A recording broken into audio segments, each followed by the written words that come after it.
pertenecer al colectivo 3 de octubre, con el cual tengo grandes coincidencias.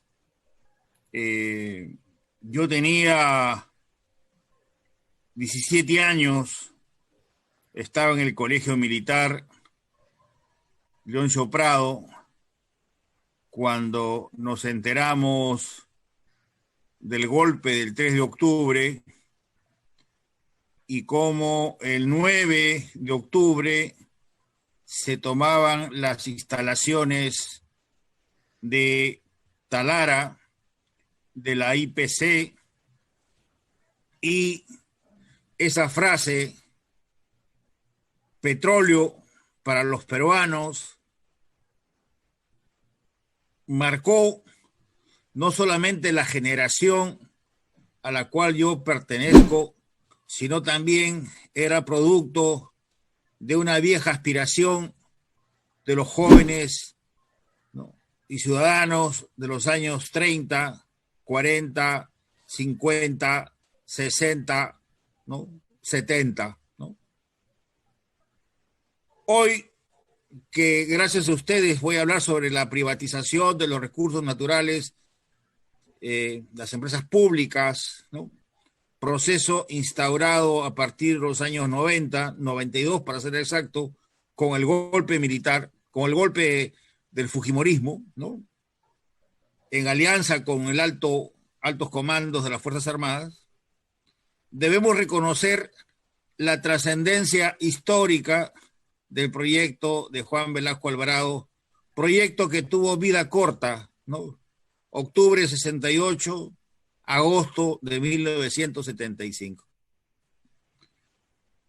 Entonces, en esa medida, quienes estamos defendiendo actualmente el patrimonio nacional de los años 90, ¿no?, básicamente la lucha contra las privatizaciones, estamos defendiendo de una u otra forma los avances que se hicieron por el lado de la presencia estatal en sectores claves de la economía, ¿no? O sea, en sectores claves como el petróleo, la energía, la minería, que nos gusta o no nos gusta, es lo que posiciona al Perú en el mercado internacional. Hoy día tenemos la presencia de Petroperú en el sector de hidrocarburos prácticamente minimizada, la presencia del Estado a través de Electroperú, que no representa ni el 20% de la generación eléctrica, y en la minería no tenemos ninguna empresa estatal que preserve los intereses del país, todo ha sido privatizado, ¿no? Igualmente en la pesca, igualmente en sectores claves de la economía, ¿no? Entonces, yo quisiera, porque este tipo de eventos, ¿no?, tengo tantos casos en la cabeza, ¿no? No es que sea cabezón, ¿no?, pero tengo tantos casos en la cabeza individuales, ¿no?, que mi problema es la abundante información y cómo la resumo en un conversatorio entre amigos de una forma aburrida, que no apaguen su computadora.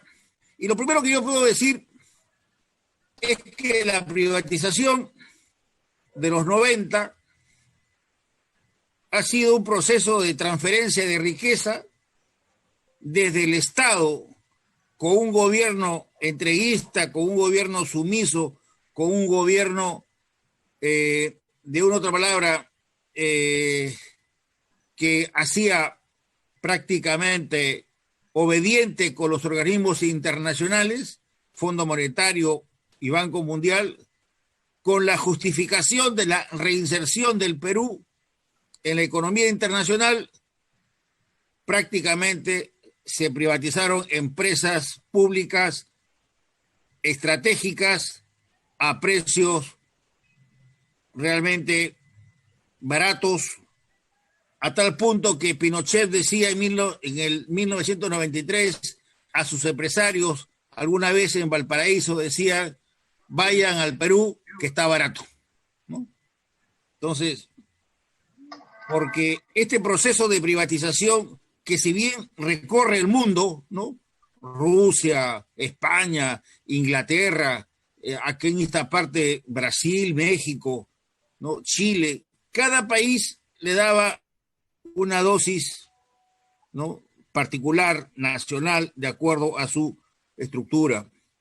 Por ejemplo, Chile privatizó, pero quedó la presencia del Estado en Codelco, la principal empresa, primera productora mundial de cobre, y en la empresa petrolera ENAP de Chile, ¿no? Y en el caso de las eléctricas, las privatizó para capitales nacionales, básicamente. Entonces, la primera constatación que yo puedo hacer, que es un proceso de transferencia de riqueza desde el Estado, controlado, en este caso, el fujimorismo y todo lo que representa, para favorecer al capital básicamente transnacional, dentro de un proceso de reinserción internacional. Nosotros sabemos que ninguna empresa privada se deshace de empresas rentables, eso solamente lo hace el Estado y la sociedad pagará la cuenta por los mayores precios de las tarifas, de la electricidad, de la telefonía, del gas, del agua, etc. Entonces, esto es importante decirlo porque en el Perú se implantó uno de los procesos más radicales de privatización, conjuntamente con Argentina, Bolivia, Perú. Solo que en Argentina, con Kirchner, recularon, cambiaron, y en Bolivia, con Evo Morales, también cambiaron. O sea, regresaron a una presencia del Estado importante en la economía, presencia del Estado que nos demuestra hoy lo importante que es ante esta crisis sanitaria producto de la pandemia. Tenemos un Estado en crisis, un Estado incapaz de resolver los problemas de educación, los problemas de salud, los problemas de seguridad, los problemas de infraestructura, ¿no? Un Estado inviable con 14% de presión tributaria. O sea, somos un Estado casi africano a nivel de participación tributaria. En el Perú, ¿por qué se dio este proceso particular, y esto hay que señalarlo, radical de privatización? Porque las empresas públicas, de un proceso de descapitalización producto del modelo heterodoxo aprista, ¿no? Que del señor Alan García, que del año 86 al 90 había fijado las tarifas públicas.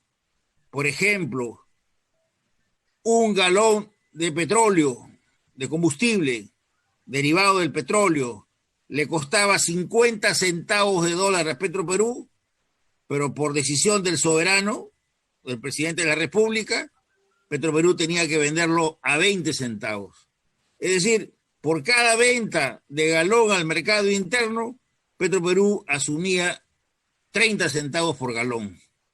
Lo mismo pasó en Argentina, lo mismo pasó en Colombia, pero en Colombia lo que se hizo fue que esos subsidios en las cuentas fueran como inversión social, ¿no? No fueran a pérdida. Y eso fue importante, ¿no? Nuestras empresas públicas en general están capitalizadas. Por eso que una de las características, ¿no?, centrales del proceso de privatización en nuestro país fue: se privatiza para hacer caja.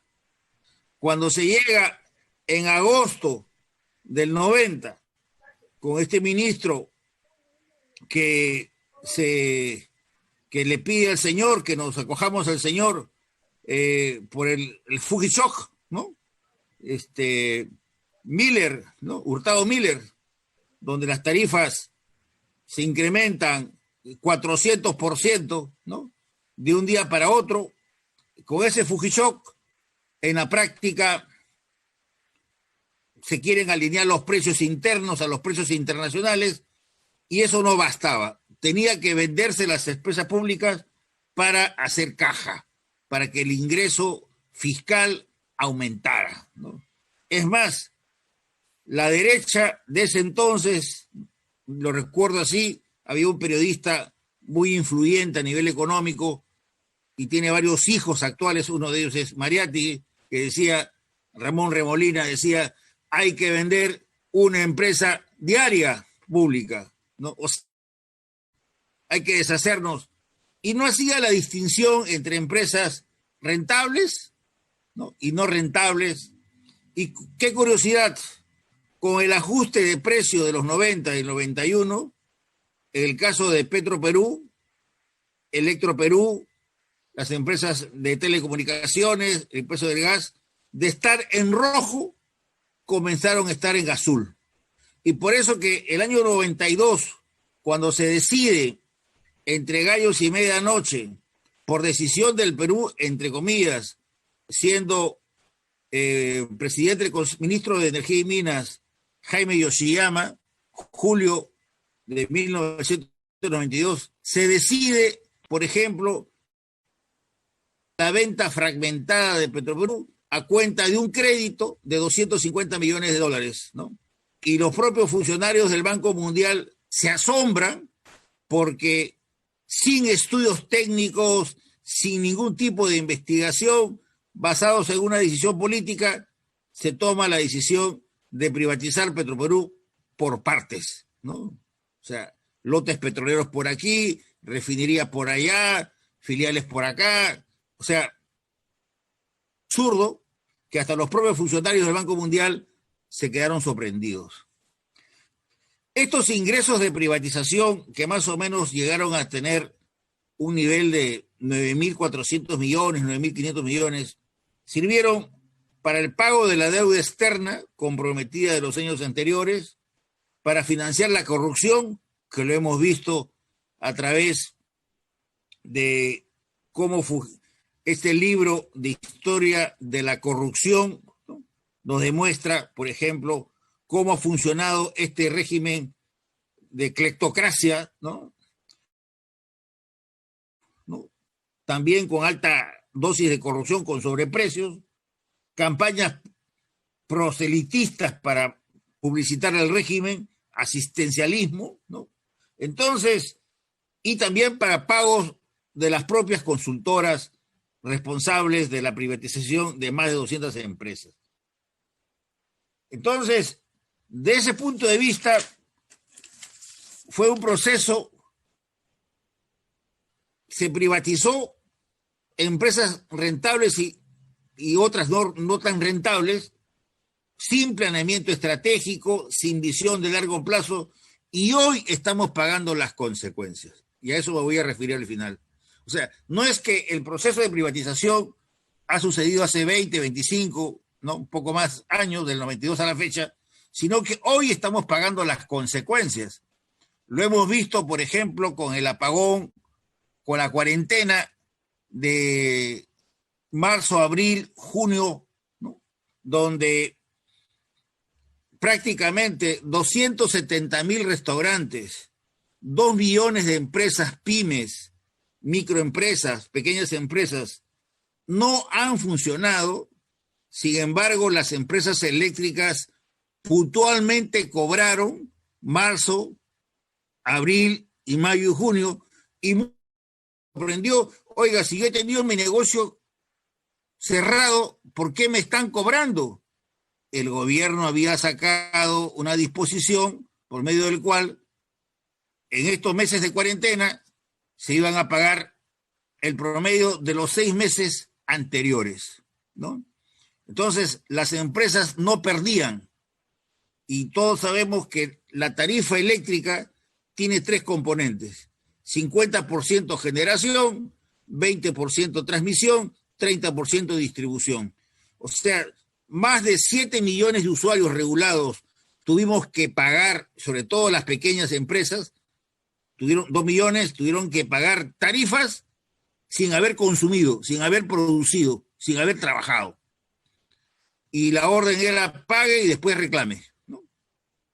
Miren, una de las consecuencias.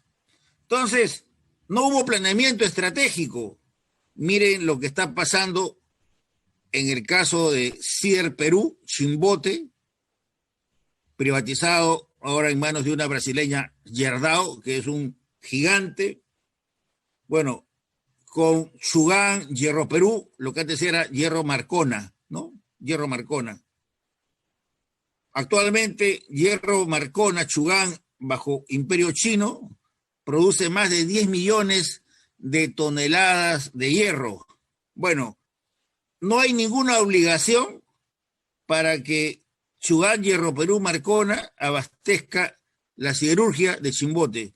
El 98% de la producción de Marcona se va a la China.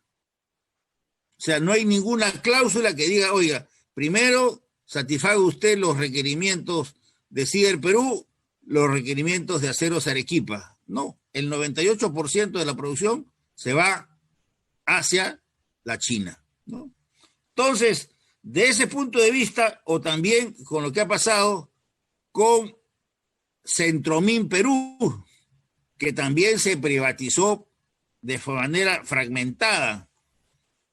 Unidades mineras por un lado, complejo metalúrgico por otro lado, se privatizó solamente con una mina cobriza, que no abastece ni el 5% de los requerimientos de cobre, el sector eléctrico por otro lado, el sector ferrocarrilero por otro lado. En otras palabras, se descuartizó Centromín.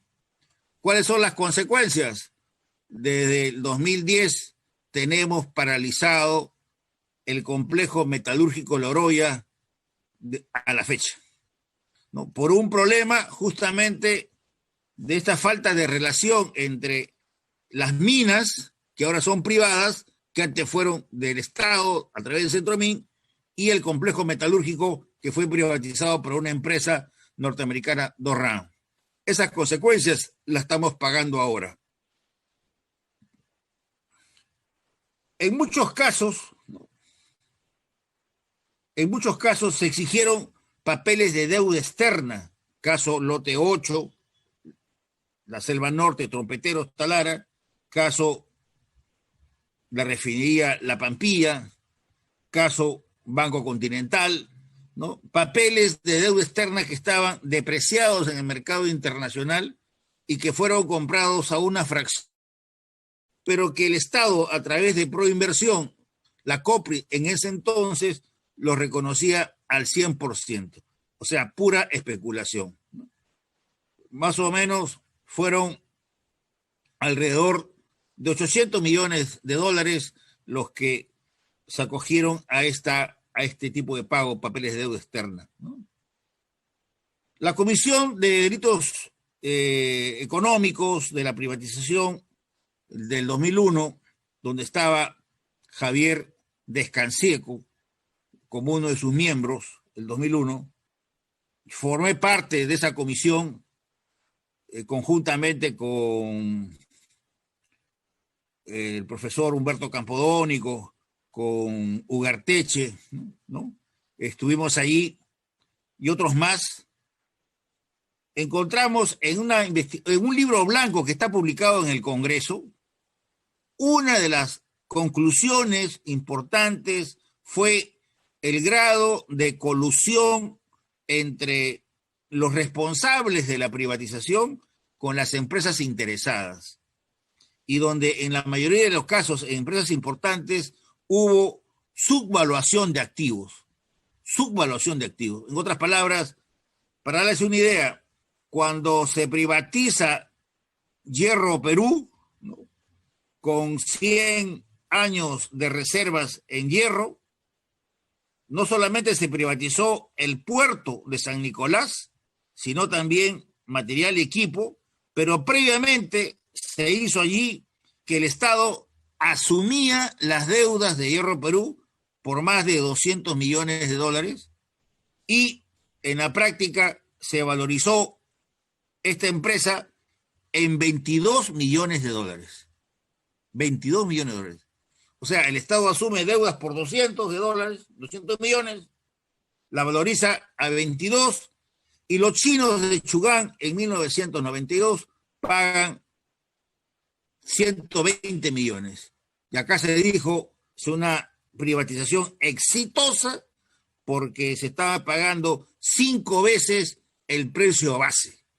Cuando se les preguntó a los responsables de la privatización de esta empresa por qué han subvalorado precio tan bajo a una empresa de hierro, que es la única que tenemos actualmente, lo que se nos respondió que ese era un incentivo para que los interesados puedan hacer sus propuestas, ¿no? Y la verdad que esos ingresos, ¿no? O sea, 120 millones fueron considerados en China un escándalo, ¿no? Y acá también, pero acá Fujimori le sirvió como un respaldo porque consideró que esta privatización fue exitosa. No solamente se privatizó una empresa, sino que también los servicios de agua y electricidad, y ahora tenemos una fuente renovada de conflictos. Todos los años hay conflictos en Marcona, todos los años. Luego, los indicios de corrupción eran más que evidentes, tanto en la privatización de los lotes de Petroperú, Refinería de La Pampilla. Para mencionar, La Pampilla fue valorizada en 115 millones de dólares. Una empresa, una unidad de Petroperú que prácticamente abastece al mercado de Lima, que es una moderna refinería, la más moderna que tenía Petroperú en ese entonces, y más de mayor capacidad de tratamiento, 100.000 barriles diarios de capacidad de transformación, frente a los 65 que tiene Talara, ¿no?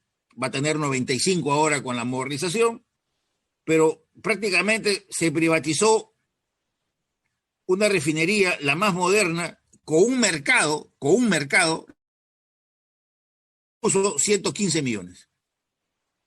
Solo fue un escándalo cuando un diario, La República, tuvo acceso al seguro del terreno. ¿A cuánto estaba valorizado el terreno y las instalaciones del seguro de La Pampilla por Petroperú antes de su privatización? 110 millones de dólares. O sea, de La Pampilla era 110 millones, se valorizó en 115 para la venta. Quien compra paga 185 millones, que fue Rexol, un consorcio encabezado por Rexol. Parte de esos 182 millones eran papeles de deuda. Hoy día La Pampilla factura por encima de los 3.000 millones de dólares, ¿no? 9.000 millones de soles, 10.000 millones de soles, y sus utilidades son mínimas, si es que no declara pérdidas. Lo mismo en el caso de las empresas eléctricas y Centromín, como vamos a ver más adelante.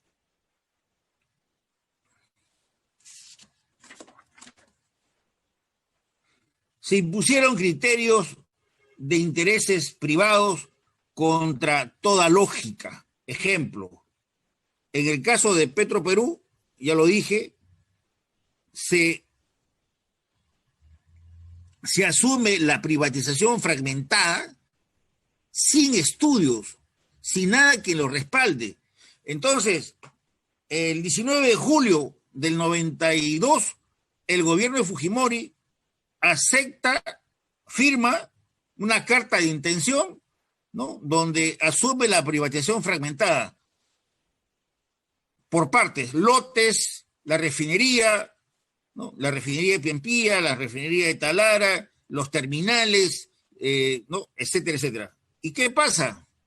Se dan cuenta ante el Banco Mundial, y esto está narrado en el libro de Daniel Saba, Memorias de un confeccionista, ¿no?, cuando está, porque él fue miembro de esa comisión de privatización, y él dice, nos vimos en un problema porque el gobierno ya había adoptado el criterio de la venta fragmentada, pero sin embargo no tenía un estudio que respalde. Bueno, no hay problema, dijeron el Banco Mundial, vamos a recomendarle una consultora, y salió una consultora, Booz Allen Hamilton, que hizo el informe. En otras palabras, el informe se hace después de haberse tomado la decisión política de vender Petroperú por partes.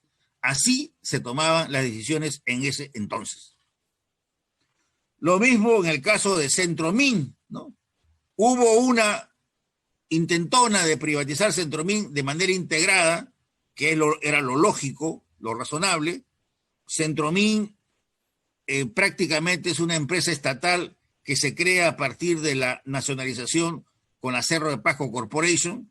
Tenía las minas San Cristóbal, Andaichagua, Pasco, Cobriza, Morococha, Casapalca, el complejo de Loroya, tenía una red ferrocarrilera, tenía un terminal en el Callao para exportar minerales, tenía un centro comercial, una unidad de comercio. Entonces, la decisión fue privatizar por partes. Y evidentemente, la privatización por partes favoreció a intereses privados, básicamente a la empresa Volcan, ¿no? Una empresa que antes facturaba 20 millones de dólares y ahora factura por encima de los 400 millones de dólares, ¿no? Es más, la última adquisición que ha hecho el grupo Glencore ha comprado la mayoría accionaria de la familia Lex Colmenares, ¿no? 2017, si no me equivoco, y ha pagado como 900 millones de dólares por San Cristóbal, Andaichagua, Martúnel, ¿no? y Pasco. ¿El Estado cuánto vendió eso? El fujimorismo lo vendió exactamente en 167 millones de dólares las minas de San Cristóbal, Andaichagua, y 60 millones de dólares Cerro de Pasco. Solo las reservas de Cerro de Pasco en ese entonces estaban valorizadas en 60 millones de dólares, ¿no? Entonces, hemos visto, nosotros le llamamos transferencia de riqueza. Sería interesante que a través del grupo Jorge Perazo, ¿no? Digo Perazo porque entonces soy Jorge, ¿no? No soy Jorge Malo, ¿no? Entonces, hacer un estudio de caso por caso, porque he estado preparando mi intervención midiendo los datos de ahora, pues, ¿no? O sea, 1992, 95, ¿y qué pasa ahora el 2020, ¿no? ¿Cómo están esas empresas? ¿Cómo el Estado, como decía mi hermano Finado, decía, las empresas públicas se vendieron a precio de huevo roto, ¿no? Para que se entienda, ¿no? A precios baratos. Y evidentemente esa transferencia de riqueza ha sido una expropiación a los peruanos. Y hoy estamos pagando las consecuencias. En el caso de las telecomunicaciones, fue una cosa curiosa, porque se privatizó lo que ya era de privados. Todos los que somos de la década del 50 o los que somos de la Segunda Guerra Mundial, ¿no? Sabemos que la Telefónica era accionistas privadas. Éramos accionistas privados, ¿no? Entonces, y en la práctica ahí se transitó en la privatización del 93 de un monopolio público a un monopolio privado, donde prácticamente en los primeros 20 años Telefónica de España hizo lo que quiso en la telefonía, un monopolio, cobraba lo que en otras palabras no cobraba, y hoy día hay competencia, está Claro, está Entel, está otra más que no, y ahora tiene más competencia en determinados rubros, pero en la red de Internet sigue teniendo una posición dominante, ¿no? Que fue considerada la más exitosa de las privatizaciones. En la práctica, primero subieron las tarifas telefónicas, de tal manera que hizo el negocio rentable, ¿no? Se redujeron las llamadas libres de 150 llamadas libres de 3 minutos que teníamos, eso desapareció, y en la práctica un monopolio privado, ¿no? Es difícil de controlar, ¿no? En la mayoría de los contratos de la privatización, privatizadas, se firmaron contratos de estabilidad jurídica y tributaria que en la práctica terminaron siendo blindajes tributarios. En otras palabras, y eso lo vimos nosotros cuando hubo el boom de precios del 2002-2003 en el caso minero. Quien habla fue autor yo era asesor de la Comisión de Energía y Minas y redacté el proyecto de regalías mineras, ¿no? Y bueno, hay que establecer una regalía minera porque hay un mercado minero a nivel mundial que está experimentando una subida de los precios y hay unas ganancias extraordinarias y el Estado no se está beneficiando. Entonces, recibí el encargo del congresista que asesoraba y elaboré un proyecto de ley de regalías. ¿Y qué descubría? Que entre los privados las empresas se pagan regalías, pero no le querían pagar al Estado. Y pusimos nosotros que se pague como el canon petrolero. El canon petrolero es el 10% ad valorem, el 10% sobre la producción, el valor de la producción, P por Q. Ahora es el 15%, pero en ese entonces era 10%. Y eso venía desde 1979, 80, ¿no? Antes de Belaúnde, segundo gobierno. Ante el boom petrolero, el pueblo de la selva y en Piura exigieron y pusieron norma que parte de esa riqueza se quede en la región como canon. Entonces la minería no pagaba ningún canon. Dije, bueno, hagamos que las regalías, y nos encontramos con una observación, que todas las grandes mineras, por lo menos que venían de los años 90, como Yanacocha, Cerro Verde, Tintaya Mina, Barry, Misquichilca, ¿no? Tenían contratos de estabilidad. O sea, no le podías poner un impuesto, ¿no?, adicional a los que ya venían pagando. Entonces, nosotros decíamos, una cosa es estar en los 90, en los años de crisis, en los años donde el Perú era considerado un paria a nivel internacional, y otra cosa es el Perú en el 2002, 2003, cuando hay una bonanza internacional y el Estado no está percibiendo parte de esa riqueza extra, ¿no? Entonces, fue difícil. Planteamos nosotros que la regalía era una contraprestación, no era un impuesto. El Tribunal Constitucional nos dio la razón, pero se fueron a otras instancias y acá viene el asunto, ¿no? Los beneficios tributarios que tenían las empresas privatizadas, sobre todo en el sector minero energético. Ejemplo, reinversión de utilidades. ¿Qué significa esto?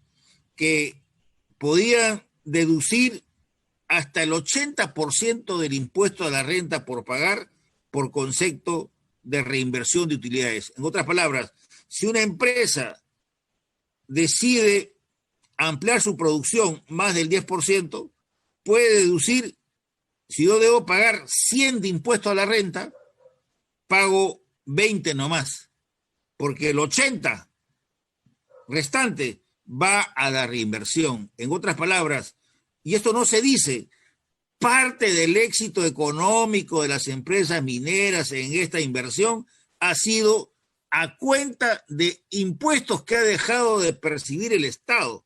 Todos nosotros. Está ahí. Esa es otra de las consecuencias de la privatización. Depreciación acelerada, devolución de impuestos. Por ejemplo, cuando se privatizaron los lotes o los yacimientos, para dar un encuentro a ustedes del entreguismo de este gobierno fujimorista. En 1992, ¿no?, se privatiza el yacimiento de Quellaveco y en 1996 el de Antamina. De Quellaveco, ¿cuánto se pagó? 12 millones de dólares, 1992. Un yacimiento similar en Chile, Inés de Coyahuasi, el Estado chileno cobró más de 300 millones de dólares, ¿no? O sea, 300 frente a 12. Alguien puede decir, caramba, han tenido que pasar del 92 a la fecha para que recién Quellaveco sea una realidad. En otras palabras, así se subvaluaron yacimientos como Quellaveco, como Yanacocha, como Antamina, como Antapacay, ¿no? O sea, se les puso prácticamente un precio por el piso. Otra de las consecuencias de la privatización es esta pérdida de soberanía y jurisdicción del Estado, que ahora tenemos que ir ante el CIADI. Este es un terreno más para abogados, yo no soy abogado, pero lo que he visto en el caso de la soberanía, cómo Colombia ha tenido éxito en los contratos petroleros, gracias al proyecto o a la ley que de una u otra forma el gobierno de Velasco Alvarado impuso. Oiga, vamos a compartir los riesgos. Es un joint venture, ¿no? Si usted descubre petróleo comercial, vamos a medias, 50-50. Si usted fracasa, parte del riesgo, ¿no? Usted asume los costos y las pérdidas. Yo como Estado, no aplican los colombianos, ¿no? Entonces, en el caso nuestro, ahorita, ¿qué pasa? En los contratos petroleros, los contratos de hidrocarburos, yo soy un convencido, Perazo, ¿no? Amigos que me escuchan, ¿no? Que tenemos que retomar, así como los años 40, 50, 60, había esta, digamos, esta idea motivadora, ¿no? De recuperar el petróleo. Ahora ya no será el petróleo, pero es recuperemos el gas. No es posible que el gas de Camisea se exporte del lote 56, por ejemplo, a precios franciscanos, ¿no? Que los peruanos paguemos por un balón de GLP 40 soles, 35 soles, cuando si todos tuviéramos gas en nuestras casas, no pagaríamos más de 15 a 17 soles mensuales por gas. Más seguro, más sano ambientalmente, y lo tenemos, y tenemos reservas en abundancia de gas. No tenemos petróleo, pero tenemos gas. Entonces, yo creo que este tipo de colectivos debieran servir. Ahora, recuperemos, ¿no?, la soberanía sobre nuestros recursos naturales. ¿Por qué? Hoy día tenemos los contratos de licencia, que son la mayoría. ¿Qué dicen estos contratos de licencia? Lo que dicen es, oiga, yo firmo con el Estado peruano un contrato de licencia. Yo le doy al Estado peruano una regalía, un ingreso, ¿no?, pero la propiedad es de la empresa en sus tres dimensiones: la posesión, el uso y el usufructo. El Estado ya no tiene nada que ver con los recursos. Entonces, por eso es que no sale tampoco el gasoducto del sur, porque mientras los chinos, la empresa china CNPC, está en el lote 58, ¿no?, si ellos no deciden participar en el gasoducto, no va, así sencillamente. El señor Humala puso los caballos por delante, ¿no? O sea, firmó con Odebrecht, ya sabemos por qué, firmó por Odebrecht una investigación del gasoducto donde hay indicios de corrupción, pero no se aseguró las reservas de gas. ¿De dónde van a venir? Si a las empresas, Consorcio Camisea, que están en el lote 56, o a CNPC, que está en el lote 58 y 57, conjuntamente con Rexol, no les interesa la masificación de gas en el Perú, sencillamente la masificación no va. Entonces, esa soberanía, esa capacidad de decisión del Estado, como se dice, el Estado ha perdido la propiedad. como dicen los privados, las moléculas son nuestras, ¿no? O sea, ellos tienen la última palabra. Este es un Estado cautivo, es un Estado que no decide. Bueno, es justamente eso es lo que se ha perdido, esa soberanía con las privatizaciones. En la práctica, yo firmo una concesión minera, pago mi derecho de vigencia y yo tengo los derechos de propiedad sobre esa concesión hasta el recurso, ¿no?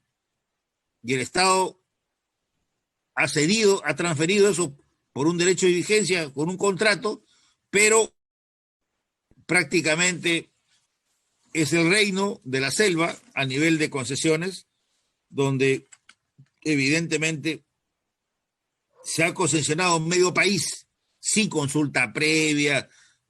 No hace mucho salió a la luz en los periódicos que esa zona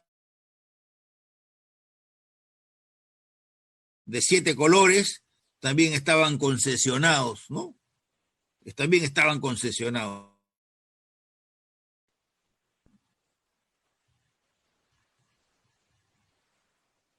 Una de las cosas que yo, a través de mis investigaciones, he visto es la baja tributación en el sector minero, ¿no? Básicamente, en este periodo de auge del 2002, 2003 al 2014, de cada $100 que se exportan, en la práctica el Estado ha captado 10 o hasta menos, ¿no? Sea por impuesto a la renta, sea por el aporte voluntario que impuso Alan García en su periodo, lo que nosotros le llamamos óvulo minero, sea por regalías mineras, sea por gravamen, sea impuesto extraordinario, derecho de vigencia. De cada $100 que se exportan, el Estado capta menos de 10. Con 10, el sector más importante de la economía peruana y todo lo demás, sin embargo, es un Estado incapaz de poder resolver los problemas de salud y educación. Entonces, y eso pasa porque las empresas privatizadas, básicamente en el sector minero, que están en el sector minero, que se han beneficiado justamente de la privatización y no solamente de empresas donde el Estado asumió los pasivos, sino también de yacimientos, ¿no? En la práctica, el Estado no capta lo que debiera captar de los recursos mineros, petroleros y energéticos, ¿no? Por eso yo siempre digo, la masificación debiera ser del gas, debiera ser una demanda nacional de colectivos como este. Yo quería referirme a la presidencia chilena, por ejemplo, en la privatización, ¿no? En 1993, en Valparaíso, Pinochet le dice a sus empresarios, compren el Perú, que está barato, ¿no? Entonces, se firma después, en el año 98, el acuerdo comercial complementario y tenemos empresas chilenas en la red de farmacias, en la aviación, en la banca, en la agroindustria sobre todo, en la industria de papelera, en la industria de alimentos. Entonces, aquí hay un tema que también esta privatización se dio sin un tipo de planeamiento estratégico. Voy a citar algunos casos, por ejemplo, que he sistematizado. En 1992 se privatiza la filial de Petroperú, Solgas.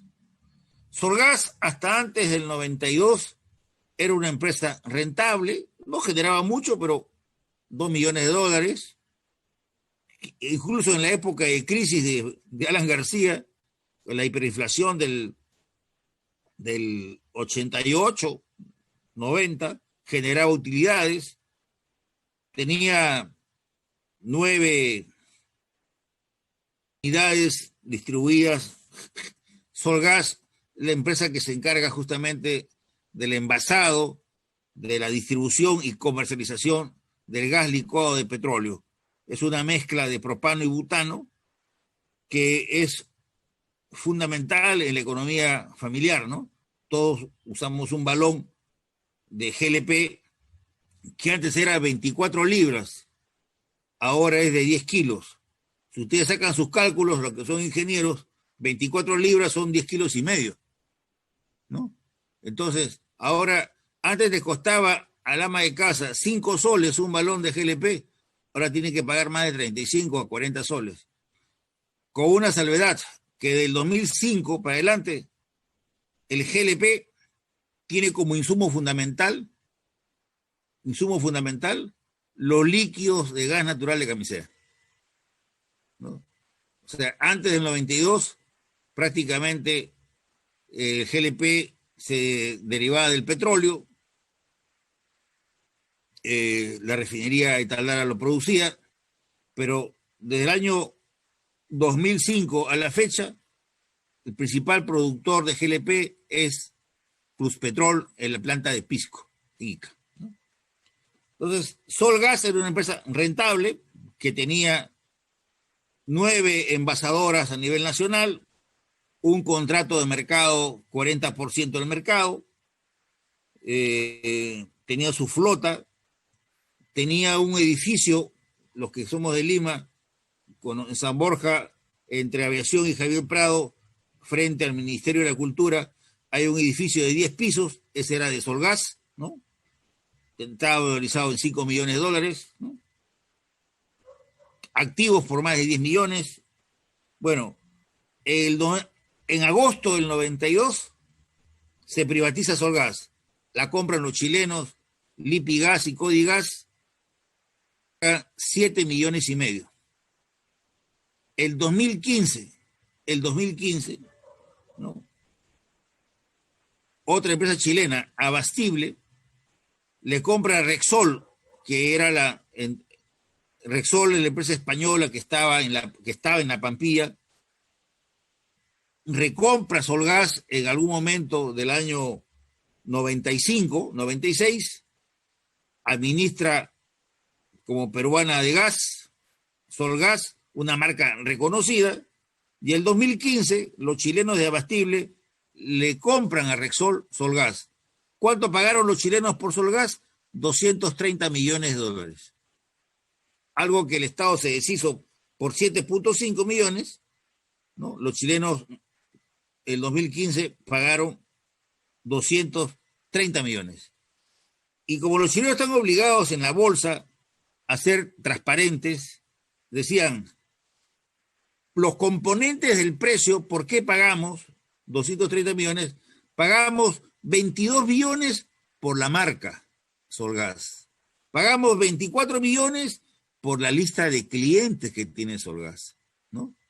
Miren ustedes, los españoles valorizaron de tal manera Solgas que los chilenos tuvieron que pagar, y es una empresa rentable. Bueno, el Estado peruano, a través del gobierno de Fujimori, obligó a vender una empresa rentable que es, digamos, ahorita es el 30% del envasado, de distribución del gas, un combustible que todos nosotros consumimos. Aquellos que no tenemos gas natural en nuestras casas, usamos GLP. Ya he dicho, se privatizó, hubo lo Hierro Perú, ya lo mencioné, ¿no? El 98% de Hierro Perú, Marcona, Chugán, se va a China. No hay ningún compromiso de abastecer el mercado interno, llámese Siderurgia de Chimbote, llámese Aceros Arequipa. Los precios se vendieron subvaluados, se valorizó una empresa con un puerto, el más importante, el que sea marino sabe lo que es el puerto de San Nicolás. El puerto de San Nicolás, conjuntamente con el Callao y el Chimbote, es uno de los que tiene mayor calado, donde pueden entrar buques de 100.000 toneladas. Entonces, ¿qué hacen los chinos? Los chinos se llevan el hierro y traen mercaderías de la China. Y a través de ese puerto entran, ¿no? Sin control. En la práctica, sin control.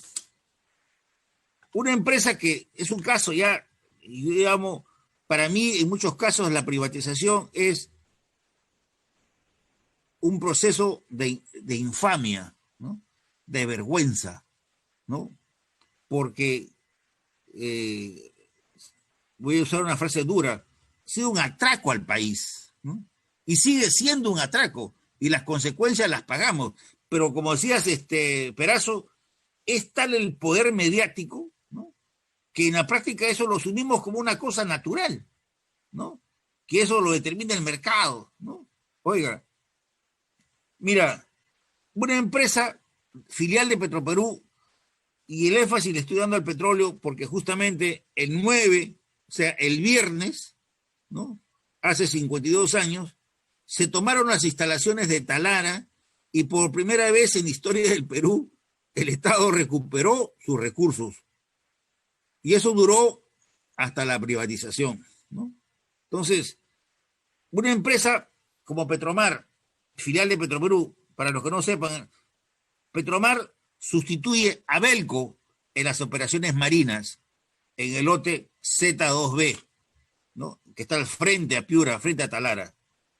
Era una empresa rentable, con reservas probadas, 20 millones, no era mucho, pero era reservas probadas. El Estado peruano, al privatizar la Belco, el año 1986, con Alan García, no pagó. El año 92, Fujimori tiene que acordar con la aseguradora de la Belco, se llamaba la IG, Aseguradora American de Compañía Internacional de Seguros. Entonces, obligó que Petroperú le pagara a la aseguradora de la Belco, la IG, 256 millones de dólares por las plataformas marinas. Uno va a Talara y me encuentra ahí las plataformas marinas, ¿no? 85. Como no han tenido mantenimiento, algunas se han caído, pero esas son propiedades de Petroperú. Como es un contrato de servicios, a diferencia del contrato de licencia, un contrato especial, en la práctica el Estado peruano es el dueño, el titular de los hidrocarburos. ¿Qué pasa ahí? Cuando se privatiza en 1993 Petromar, se privatiza una empresa rentable, con reservas probadas, con producción en marcha, ¿no? En operaciones. ¿Y quién gana? Una empresa de transporte marítimo, una empresa que no calificaba. ¿Cuál es el nombre de esta empresa? Petotec peruana, ¿no? Entonces, hay que cambiar las bases para que esta empresa pudiera ser calificada. Entonces, es algo como decir, una empresa de transporte marítimo, una combi, ¿no? Una combi, ahora es responsable de la producción de 20.000 barriles diarios, hoy día no producen ni la mitad de petróleo de alta calidad. Entonces, se firma el contrato en el cual Petrotec se obliga a pagar 10 millones de dólares anuales a Petroperú por el alquiler de las plataformas marinas, también de las lanchas, ¿no? Que permitían el traslado. Cuando el precio del petróleo estaba a 20. Cuando el precio del petróleo subió a 100, yo seguía pagando 10 millones. Oye, si tú vives en un barrio, ¿no? Ese barrio mejora, ¿no? Hay externalidades positivas, tienes que subir el alquiler, ¿no? Entonces, tiene mayor valor económico, ¿no? Subes el alquiler. Acá no, acá fue 10 millones flac, ¿no? Bueno, ya. Lo curioso es que con el caso de Petroaudios, 2009, Petrotec fue sindicada como una de las empresas responsables del chuponeo, ¿no? Del chuponeo. Entonces, Calog vende el contrato y recibe 900 millones de dólares contrato a un consorcio que se llamaba Savia, que se llama Savia. En otras palabras, Petrotec valoriza las reservas que están en el subsuelo, que son del Estado peruano, valoriza las plataformas marinas que son de Petroperú, palabras, transfiere el contrato por algo que no era suyo. El petróleo del Estado, las plataformas marinas de Petroperú. ¿Y cuánto recibió? 900 millones de dólares. Sin haber y ganó el año 93 la licitación sin invertir $1, porque fue operación en marcha. En otras palabras, con el propio flujo pagaba los compromisos de inversión a los cuales se comprometía esta empresa. Como estos casos de la privatización, hay varios, ¿no? Otro, Transoceánica, filial de responsable del transporte marítimo, es decir, transporte, cabotaje marítimo. Tenía 4 buques, el Trompeteros, Pavayacu, Isabel Barreto y Capaguari, hechos en el CIMA, relativamente modernos. Estaban valorizados en $100 millones. ¿En cuánto se vendieron? En 25 millones. ¿Quién compra?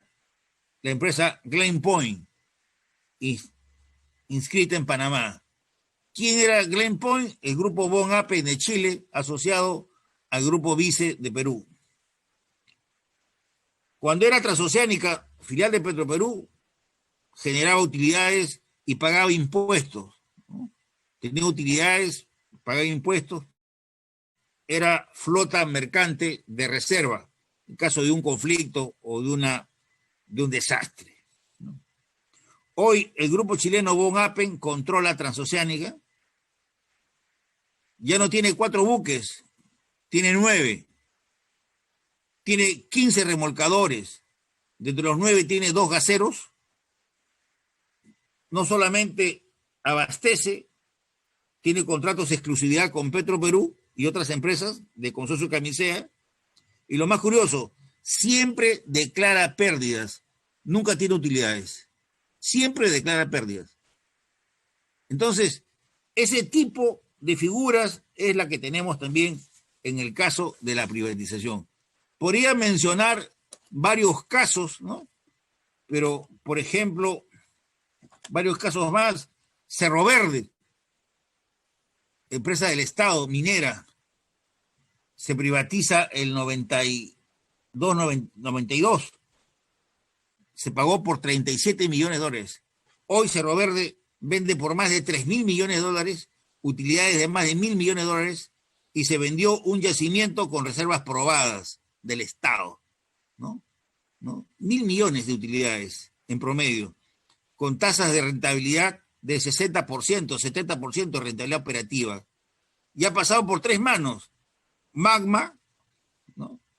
Magma Group, Feldosh, ahora está Freeport McMoran, Grupo Benavides de la Quintana y Sumitomo de Japón, ¿no? O sea, Sudamericana de Fibras, Bayer, que es el huevito del grupo Rasmus, ¿no? Que es prácticamente Sudamericana de Fibras, donde hacen pues los sintéticos. $1 millón. Se vendió a $1 millón, ¿no? O sea, ustedes ven, igual Cementos Yura, Cementos Lima, los grifos de Petroperú, ¿no? Quellaveco, que ya lo mencioné. Por eso, repito, Perazo, sería interesante hacer un historial, las empresas antes y después. En el caso de las empresas eléctricas ya es el colmo, pues, ¿no? En el caso de Delnor, ¿no? Una empresa que abastece Lima, la distribución de Lima, ¿no? Con un mercado cautivo de Lima Sur hasta Cañete. Yo tengo mi casa en Mala, ¿no? Tengo que pagarle a Luz del Sur. Y lleva hasta el límite con Ica, ¿no? Cañete. Se vendió a $212 millones. Compró el grupo Sempra de Estados Unidos. Hace 2 años, ahorita, ¿no? Y cuando tú tienes una empresa de distribución, además la cobertura de distribución en centros poblados como Lima es casi el 99.9, ¿no? En la zona urbana, porque ahí está el negocio, está la concentración, están los mayores ingresos, ¿no? El Estado se deshizo de una empresa como Luz del Sur. Primero tuvimos que fragmentar Electrolima. Todos recordamos, todos los que somos de generación 50, ¿no? Acá no veo que haya generación crisis del 29, no hay. Entonces somos generación Segunda Guerra Mundial y década del 50, ¿no? Perazo, ¿tú de qué década eres? Bueno, entonces, de ese punto de vista, se vende una empresa de distribución eléctrica, se vendieron dos, Luz del Sur y Edelnor, ¿no? Pero ¿cuánto creen que han pagado los chinos por Luz del Sur? Para que vean el valor de mercado. 3.490 millones de dólares.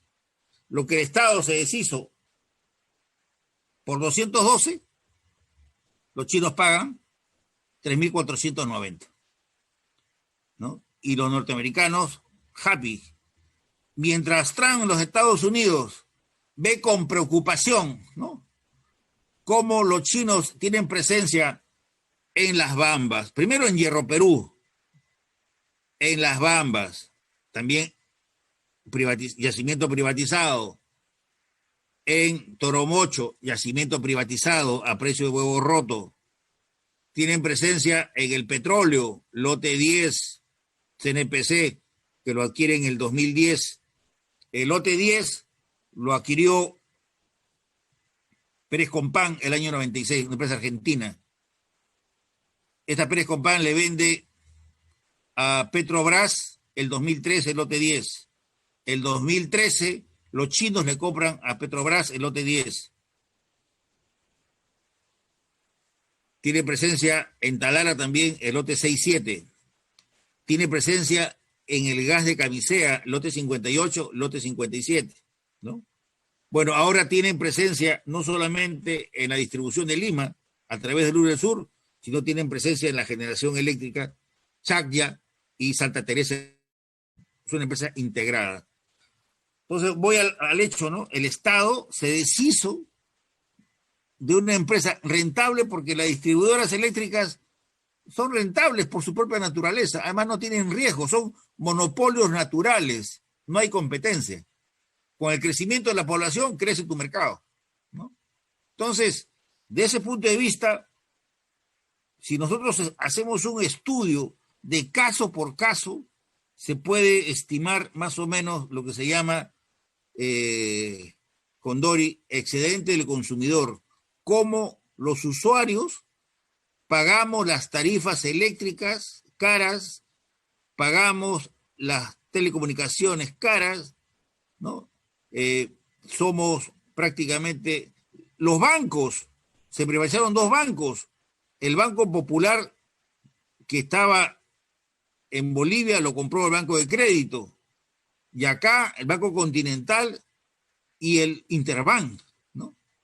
Que esa es otra historia todavía, ¿no? ¿No? Entonces, si hubiese la presencia del Estado, por lo menos habría una presión a la baja en la tasa de interés. Hoy día tenemos una concentración bancaria donde 4 bancos, Crédito, Continental, Interbank y Scotia, prácticamente controlan el 80% de los depósitos y el 80% de las colocaciones, ¿no? O sea, y tenemos tasas de interés activas, una de las más altas en el mercado mundial. Bueno, yo creo que ya estoy conversando mucho. Para mí, más importantes son las preguntas. Yo agradezco a los amigos que me están escuchando y bueno, Perazo, a tu disposición.